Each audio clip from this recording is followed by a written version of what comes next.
Mada'in Saleh, also known in ancient times as Al-Hijr, is a city located in the northwestern region of the Kingdom of Saudi Arabia, whose history dates back to pre-Islamic times, before the arrival of the final divine revelation. This place stands out for the majesty of its ancient structures, which have survived through the centuries, and for its remarkable heritage value.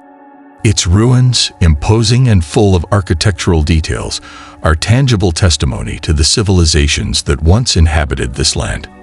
However, despite the historical and archaeological significance of this city, Muslims are forbidden to visit it, a restriction based on an important historical event that took place during the life of Prophet Muhammad, peace be upon him.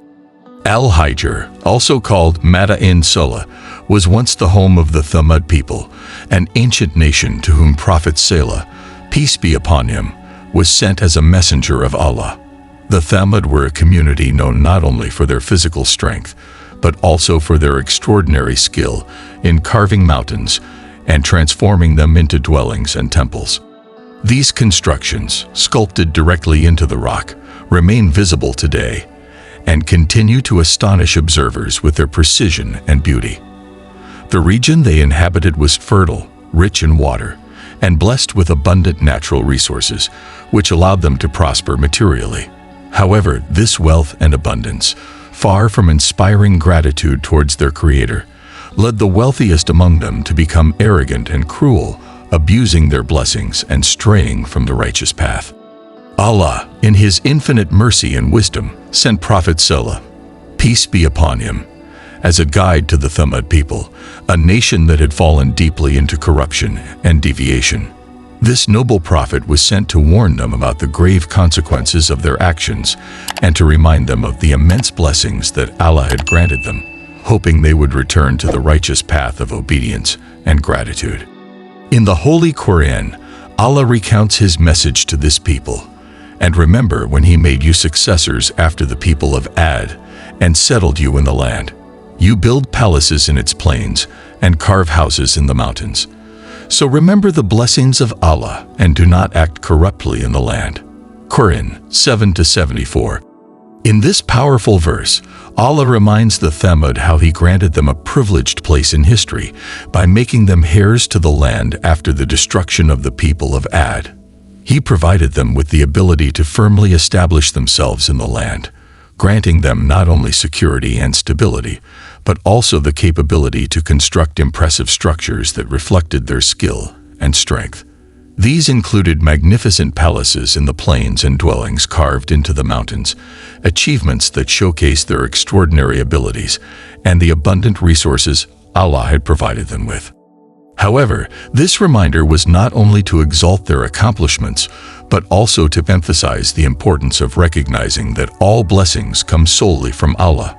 They were urged to reflect on the origin of their abilities and wealth, and to use these blessings with gratitude and righteousness.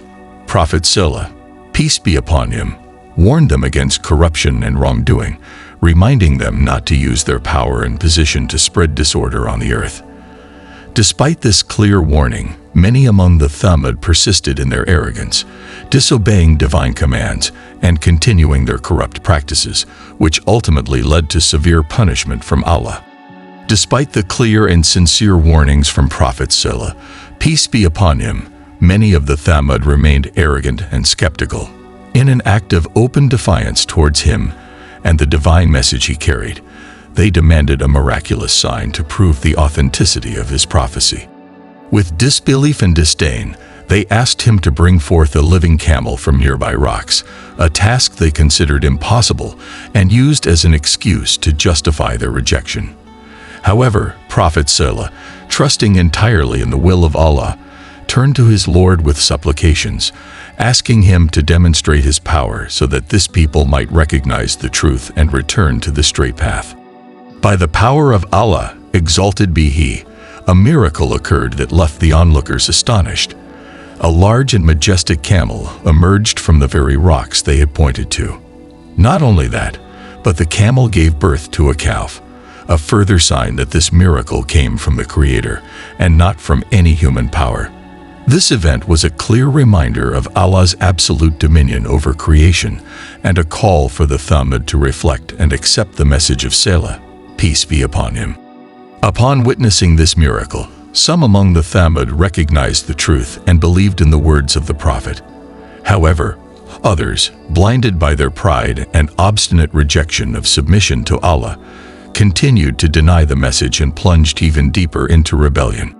Among them, 2 men, driven by their disobedience and defiance, committed an act of extreme insolence. They killed the miraculous camel that had been sent as a direct sign of Allah's mercy and power. This act was not only a violation of the divine command to protect the camel, but also a total show of contempt for Allah and His Messenger. For this act of rebellion and blatant disobedience, Allah's punishment descended upon the Thamud. During the night, a devastating earthquake shook the region, destroying their dwellings and reducing them to nothing. None of them survived, thus fulfilling divine justice upon a people who had repeatedly rejected Allah's guidance. This event is mentioned in the Holy Quran. Then a shocking catastrophe seized them, leaving them lifeless in their homes. Quran 7-78. Today, all that remains of the Thamud are the imposing buildings and monuments carved into the mountains and rocks, silent witnesses to their fate. Additionally, scientists have discovered a large hole in the ozone layer directly above this region. It is believed that the massive destruction and catastrophic events that occurred thousands of years ago weakened the Earth's underground protection in that area. This has left the region vulnerable to earthquakes, skin diseases, cancer, and natural storms. During the lifetime of Prophet Muhammad, peace be upon him, there were moments when he guided his companions with wisdom and foresight, making crucial decisions to safeguard the purity of Islamic faith. One such episode occurred while he was leading his companions to the Battle of Tabuk, passing through the region of Al-Hijr, known as the home of the Thamud, and the setting of events related to Prophet Saleh, peace be upon him. As they traversed this place, Prophet Muhammad, peace be upon him, emphasized to his companions the importance of taking this location as a warning and a lesson, Ibrah, about the consequences of disobedience and corruption. Aware of the tragic fate that had befallen the Thamud due to their arrogance and rejection of divine guidance, the Prophet instructed his companions not to linger in that region longer than absolutely necessary. He commanded them to drink only from the well that, according to tradition, had been used by the miraculous camel of Prophet Saleh, peace be upon him, and forbade them from consuming any other food or drink from that area. These instructions, filled with wisdom, were intended to protect both the physical health and spirituality of the Muslims, avoiding any association or negative influence from a place marked by disobedience to Allah. Prophet Muhammad, peace be upon him, also highlighted the historical significance of the Temple of Al-Manat, a deeply entrenched symbol of idolatry in the region. This temple had been a center of worship and idolatrous practices that shaped the beliefs of the city's inhabitants and its surroundings. Fearing that the presence in this place might awaken in some Muslims a reminiscence of these practices or introduce doubts into their faith, the Prophet prohibited visiting the city. He understood that allowing a connection to this region could expose the believers to harmful external influences that might divert them from the straight path of Islam. For the same purpose, Prophet Muhammad, peace be upon him, issued a specific prohibition on visiting Al-Ula and the Temple of Al-Manat. He warned his followers that the idolatrous acts practiced by the ancient inhabitants of Al-Ula represented a direct contradiction to the teachings of Islam. He instructed the Muslims to avoid any interaction with this region to safeguard the purity of their faith and beliefs, ensuring they were not influenced by the customs of people who had rejected divine guidance. Although the prohibition on visiting places like Al-Ula and Al-Hijr might seem strict, it served an essential purpose during the early stages of Islam's consolidation. It was a preventive measure designed to protect Muslims from falling into the traps of deviation and idolatry, thereby preserving the firmness of their faith. Prophet Muhammad, peace be upon him, deeply understood the importance of keeping the religion pure and free from external influences that could weaken the believer's connection with Allah. This prophetic wisdom reminds us of the necessity of safeguarding our faith against any elements that could jeopardize our obedience to the teachings of the Quran and Sunnah. Prophet Muhammad, peace be upon him, knew that the path to Allah requires steadfastness and vigilance, and that believers must be alert to external influences that might divert them.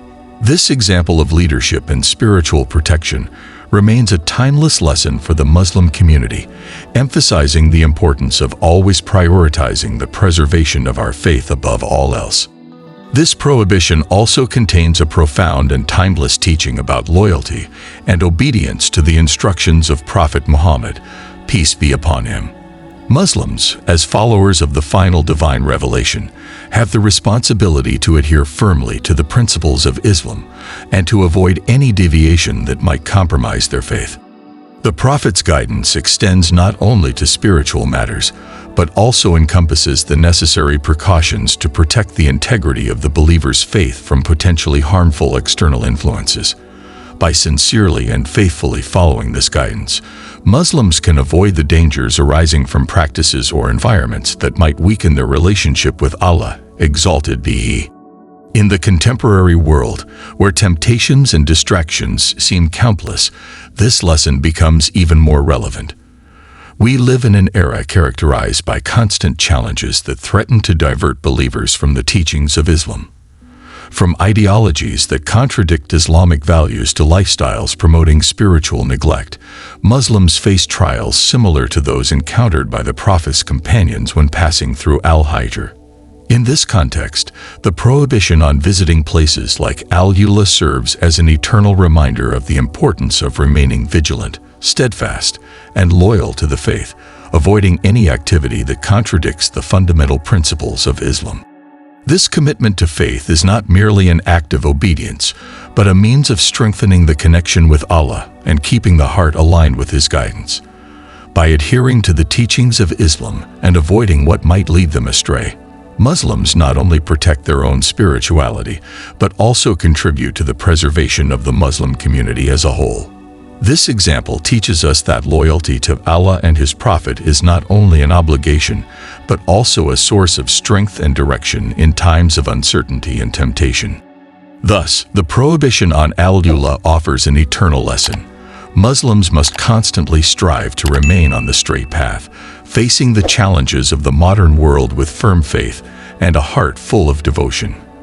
By doing so, they not only protect their faith, but also cultivate a deeper relationship with Allah, achieving greater inner peace and spiritual closeness that guides them in all aspects of their lives. This commitment, based on loyalty and obedience, is essential for overcoming life's trials and attaining success in this world and the hereafter.